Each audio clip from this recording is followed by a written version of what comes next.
Assalamualaikum warahmatullahi wabarakatuh. Halo podcast, berjumpa lagi dengan saya Sofi Yulistiani yang kali ini berkesempatan untuk ngobrol bareng oleh Mbak Lisa, yaitu Lisa Dewi Khairul Umah yang berstatus mahasiswa sekaligus mengajar di lembaga pendidikan yaitu TK Kartika. Sebelum beranjak ke acara inti, gimana kabarnya? Alhamdulillah baik. Sekarang ngajar berarti ya? Iya, sejauh ini ngajar. Kalau misalkan selain kuliah berarti kesibukannya ngajar. Mungkin selain itu masuk organisasi? Iya, saya juga berorganisasi. Aktif organisasi. Bisa dikatakan aktif. Sebagai apa mungkin organisasi apa? Kalau di internal, di organisasi internal saya sebagai koordinasi biro. Kalau di organisasi eksternal kampus saya menjabat sebagai ketua. Yang kali ini kita membahas tentang kesehatan mental di sekolah menghadapi bullying secara psikologi. Mungkin pengalaman pribadi, mungkin pernah dibully kah atau yang menjadi pelaku? Kalau sejauh ini pengalaman pribadi saya alhamdulillah nggak pernah dan jangan sampai. Untuk pelaku sekalipun kalau korban mungkin ya bisa dikatakan pernah ya kalau korban, tapi kalau pelaku insya Allah enggak.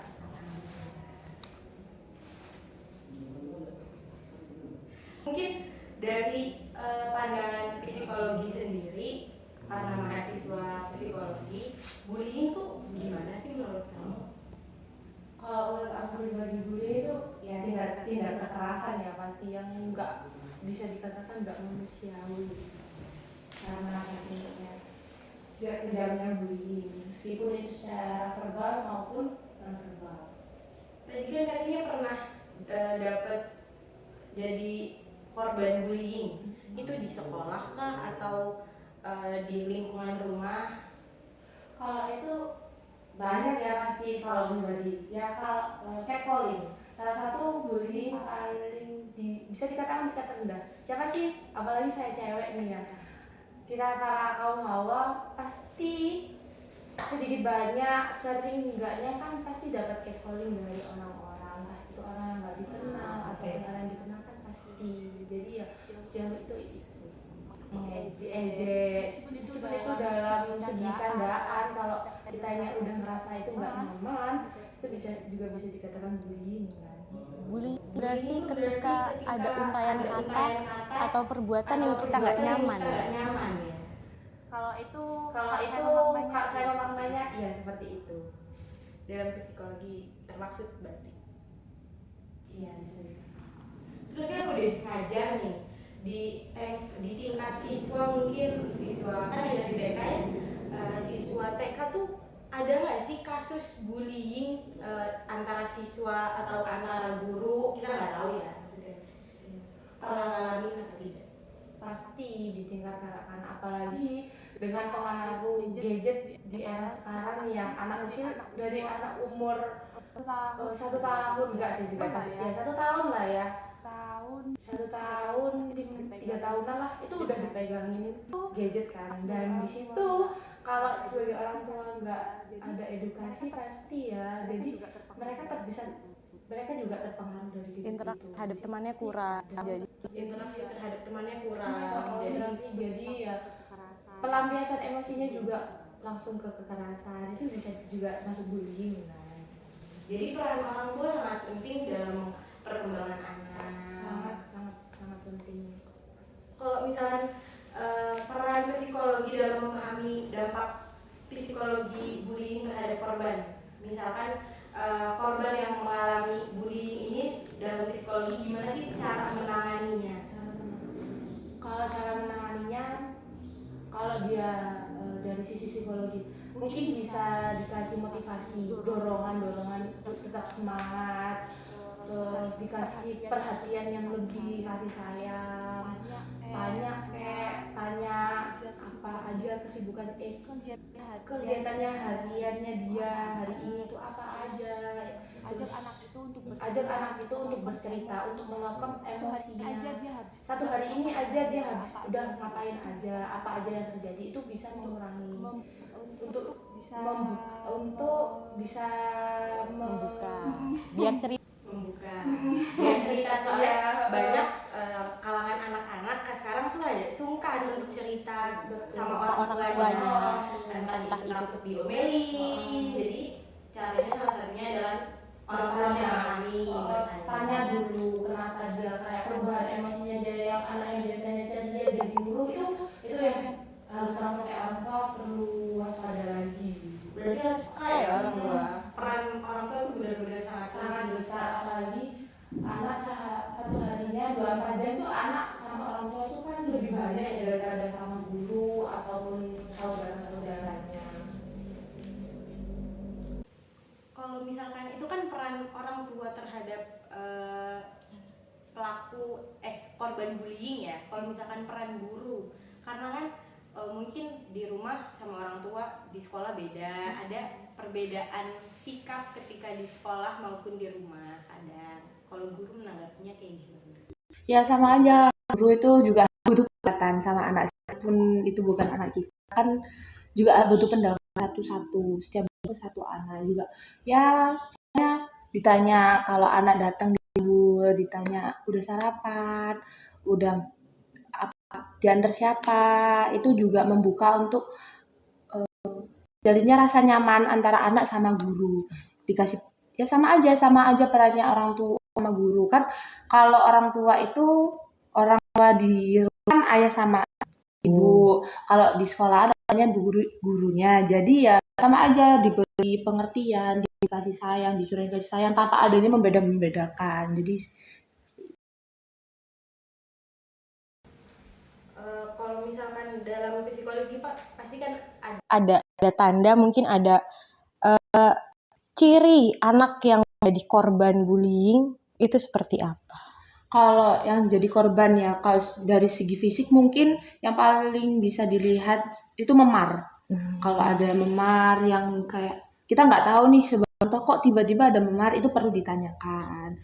Kalau dari segi psikologinya mungkin jadi yang awalnya ceria, yang biasa ceria kok tiba murung, terus susah tidur, anak sering merasa cemas, sering takut, itu juga salah satu ciri-ciri psikologis anak sebagai korban bullying. Kalau di sekolah sendiri pernah ada kasus anak yang TK, untuk tingkat TK ya, bullyingnya itu seperti apa sih? Kalau untuk tingkat anak TK nih paling bullyingnya ya ngedorong teman, Nah, meskipun itu dalam segi candaan ya, kadang ada anak yang merasa dia lebih dominan nih, lebih bertenaga, lebih kuat dari temannya, dia bisa membuli temannya dengan yaitu dorong. Kalau temannya nggak sesuai sama kemauannya dia atau gurunya pun juga biasanya ditendang, didorong, dikatain, diejek gitu. Kalau dari tingkat TK seperti itu. cara menangani anak yang kita nggak tahu, dia belum besar ya, maksudnya dia belum bisa ngerasain diri dia sendiri kadang gitu.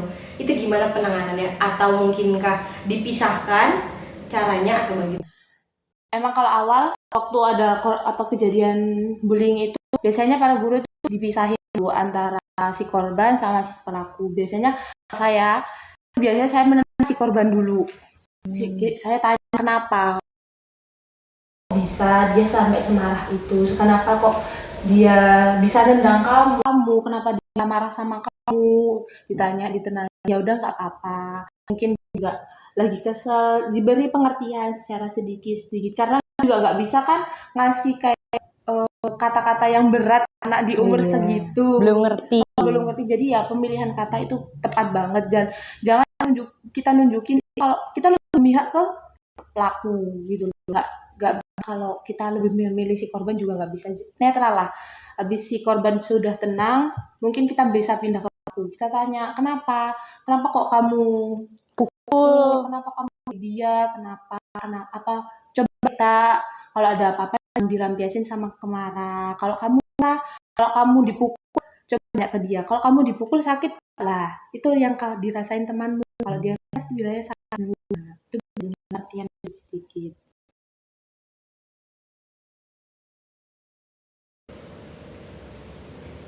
Kalau dari sekolah misalkan ada pelaku bullying, kan pasti ada korban, nggak mungkin pelaku tidak menjatuhkan korban, pasti ada. Mungkin di tingkat sekolah TK itu ada sanksi kah atau hukuman? Karena kita masih di tingkat TK ya, mungkin sanksi paling beratnya itu dipanggil orang tuanya. Jadi kalau kita edukasi ke anaknya nggak ada perubahan, baru kita panggil ke orang tua yang kita kasih edukasi, orang tua yang kita beri pengertian. Jadi kita antara sekolah sama orang tua itu ada kerjasama untuk merubah sifat anak ini, entah dihilangkan, dikurangi, entah gimana ya. Kalau untuk sampai mengeluarkan enggak sih, karena kita nggak TK. Ada saran untuk orang tua yang anaknya pelaku bullying. Kalau kita terus ngomong korban kan, korban siapa yang orang tua sakit jadi korban bullying, pasti kan sedih segala macam. Tapi untuk yang pelaku, bagaimana penanganan atau edukasi kepada orang tua yang anaknya menjadi pelaku bullying? Kalau edukasi orang tua kan nggak semua orang tua bisa menerima ya. iya, Dibilang anaknya sebagai bullying tanpa kita sadari itu pun. Jadi ya mungkin lebih antara orang tua dan anak. Kalau dia nggak mau anaknya itu dikatain sebagai pelaku, dia juga harus tahu nih keseharian anak ngapain Aja sih kok sampai ada orang bilang anakku ini sebagai pelaku bullying, padahal di rumah itu enggak. Kalau nggak gitu refresh dirinya, kayak memperbaiki dirinya sendiri dulu. Apa tindakanku ke anakku ini ada yang salah ya, jadi sampai anakku ini bisa dikatain sebagai pelaku bullying gitu. gimana sih kalau misalkan ngomongin tentang bullying, banyak ya di setiap tingkatan sekolah, dari PAUD mungkin, dari TK sampai perguruan tinggi itu banyak yang mengalami bullying. Bahkan di masyarakat sekitar, Internal maupun eksternal itu kan banyak terjadinya bullying. Mungkin ada gimana sih cara untuk meningkatkan lingkungan yang paham tentang pentingnya kesehatan mental terhadap sesama mungkin, atau terhadap anak dengan orang tua, teman, supaya tidak ada korban bullying lagi atau pelaku.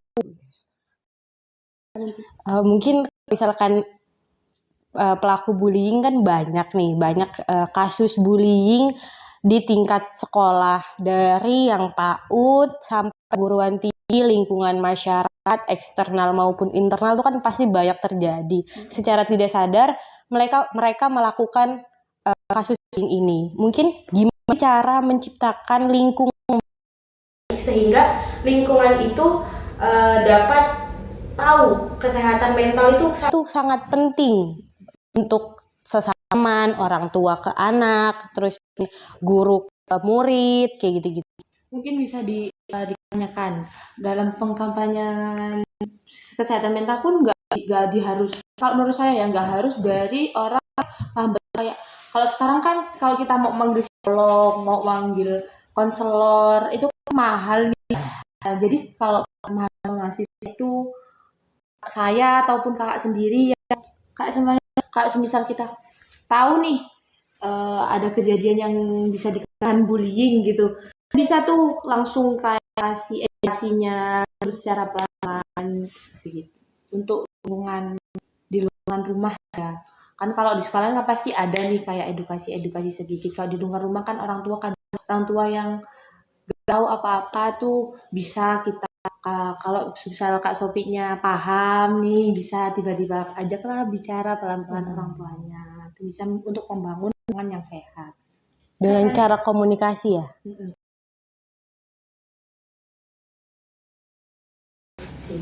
Kak, tanya Kak, semisal kita nih korban bullying, apa sih yang harus kita lakukan agar menghindari korban bullying tersebut?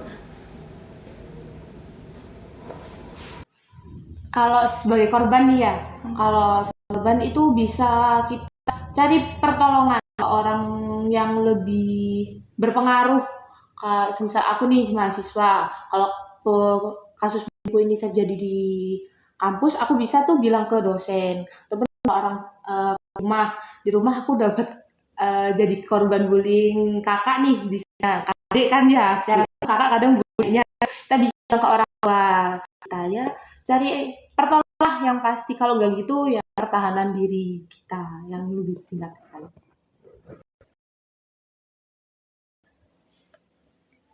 Ada pesan penting kan dari psikolog nih, yang suatu saat di psikologi mungkin ada pesan gimana sih caranya menyampaikan pendapat ketika kita nggak kan kalau bullying tuh perbedaan pendapat juga bisa kan dikarenakan bullying komunikasi kayak gitu.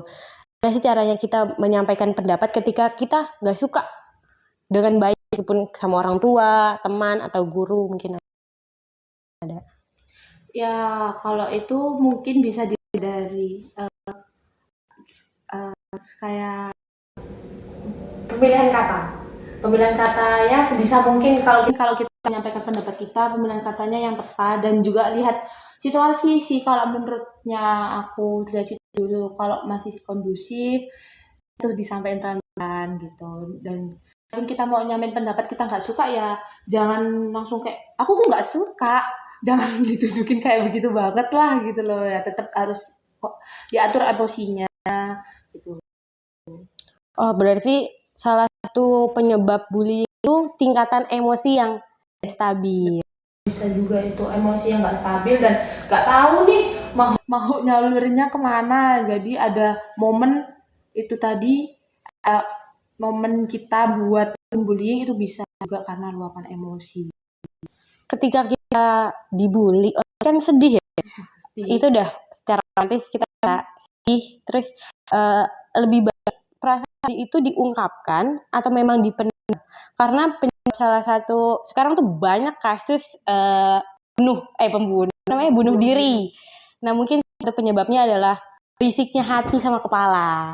Tidak sinkronnya antara dan kepala. Itu tuh lebih baik diceritakan ke orang atau dipendam.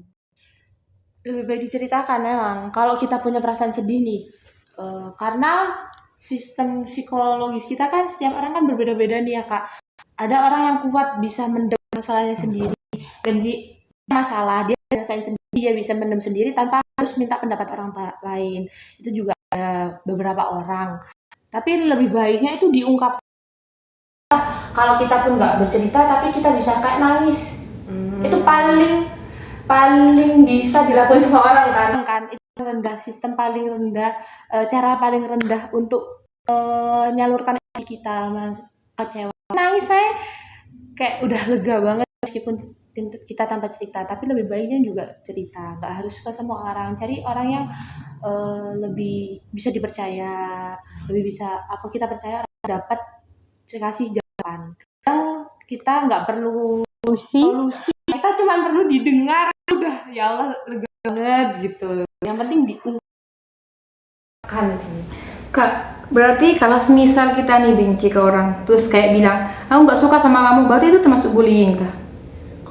Kalau tergantung orangnya ya, dia menerimanya kayak gimana dan tergantung kata yang kita ambil. Kalau langsung aku nggak suka sama kamu karena kamu gini, ya mungkin bisa dikatakan bullying secara verbal ya, karena itu keras banget sampai bikin sakit hati. Kita juga tahu kan perasaan itu lagi kayak gimana mungkin. Apa diungkapin kalau nggak suka, tapi dengan pemilihan kata yang baik, nggak sampai menyakiti hati orang. Menjaga perasaan orang tetap salah satu kunci yang penting juga. Iya. Komunikasi, Pemilihan kata, tingkah laku itu mempengaruhi semua yang kita dari orang lain. Kalau mau baik, kita juga harus berperilaku baik gitu. Mungkin ada pesan untuk penonton yang nonton, gimana sih menyikapi kasus bullying ini? Ya itu tadi, kita tahu secara langsung di mana kita kasus bullying, sebisa Untuk menegurnya, kalau kita nggak berani negur ya carilah pertolongan, entah ngehubungin kayak pihak yang berwajib seperti itu, bisa. salah satu tips kalau kalian korban bullying itu jangan dipendem. Kalau dipendem kasusnya pada bunuh diri banyak soalnya ya. Kasus bunuh diri itu tidak diperbolehkan karena banyak dari sisi manapun ada ketidakbaiknya. Pokoknya banyak yang tidak baik dari kasus bunuh diri itu disebabkan oleh kasus bullying salah satunya ada. Terus Buat kalian, kalau misalkan punya teman, cerita ke temennya. Kalau punya orang tua yang masih bisa diajak komunikasi dengan baik, cerita ke orang tuanya. Mungkin ada guru, dosen, atau kakak kelas, adik tingkat yang sekiranya masih mendengarkan kamu tanpa ngasih solusi. Nggak apa-apa sebenarnya nggak ngasih solusi, yang dengerin cukup kasih kalimat penenang. Insya Allah kita juga udah tenang gitu. Terima kasih sudah mendengarkan podcast kali ini. Terima kasih Mbak Lisa udah mau menyampaikan tentang bullying terhadap anak sekolah TK yang kita nggak tahu ya. Ini ya banyak kita nggak tahu dari kasus bullying ini. Aku host Sofi Yuliani pamit undur diri. Assalamualaikum warahmatullahi wabarakatuh.